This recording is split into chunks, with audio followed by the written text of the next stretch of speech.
identify what the cognitive skills, those that do with thinking. Aba babwine abashomesa otaireho na ba senior women na senior men kurwo mu mashomero 19 muri Isingiro district okubabangura aha myoga era ababase kumira abana abo mu mashomero kandi eki nikiza kumara ebiro bishatu omuri Isingiro okurigirira haryo Mukisantege homwe aha bari kutendeka abashomesa aba ashoboreire ekigenderero kyo kweta abashomesa aba okurebeka ngu abaana baguma omu mashomero bataine kuteganisibwa kulaba nti abavubuka baffe mu masomero abali wakati w'emyaka 10 n'emyaka 19 bayiga skills ezibayamba ku ssomero ezibayamba awaka ate bwe baana bakuze nga batandise okukola skills nga okusolvinga problems, skills nga okukola decisions. Mukisa hagizire ngu enamba y'abaana barikuruga omu mashomero neyongera ekyari kugira ngu bwanyuma y'emishomo egi neeza kuhwera okucendeeza emize egi. Sa kuno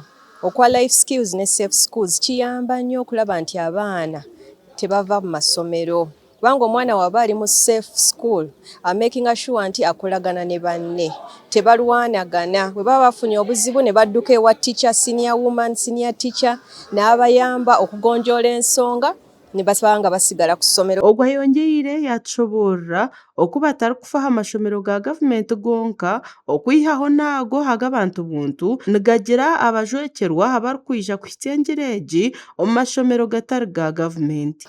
Naye okukolaganira wamu ne Isingiro District Education Office tulaba nti okusoma kuno aba gavumenti kwe baba bafunye tufunayo ne facilitators abalala ne basomesa abasomesa ab'omu private era tukolagana ne NGOs endala kati nga Watch Child Canada. Abashomesa abeetabire omu mushomo ogwo bagizire ngu emyogo egi ninga life skills neburabura omu mashomero kandi ekirikureetera abaana bateganisibwa munonga omu mashomero. Mashomero gatwengamisinga skills ezitwarwa kushomaho life skills ezirimu cognitive skills, emotional skills na social skills. Life skills bezitakukora gye akurigerera ebintu ebitukureba omu mashomero.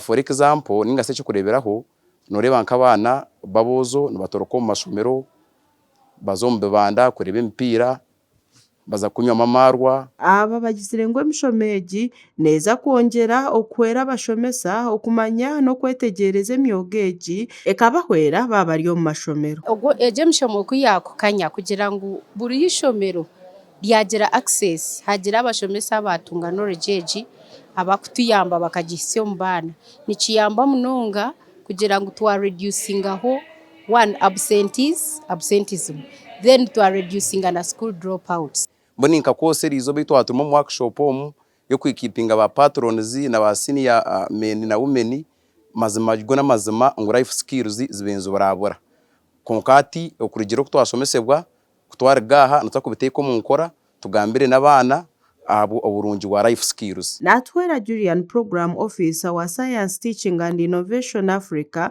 atshoboreire aha mashomero ago barikoramu na no kubagatorana. Rero tukora amashomero 19 agaruho na n'amashomero agandi aguturabe tukora nago babahereze gombeka tukora mostly mu mashomero tukora mu safety in schools ningashi abana kuba kubasa kwerinda na nishomo kubasa kurinda abana babo. Entebe kanseje ya Uganda Secondary Education Expansion Project ekatandukwaho mu mwaka gw'2024 kandi obwa hati beine amashomero 10 omu district nkaga neina okwetorora ihanga gashakwa iya na kankwaza Tayari West.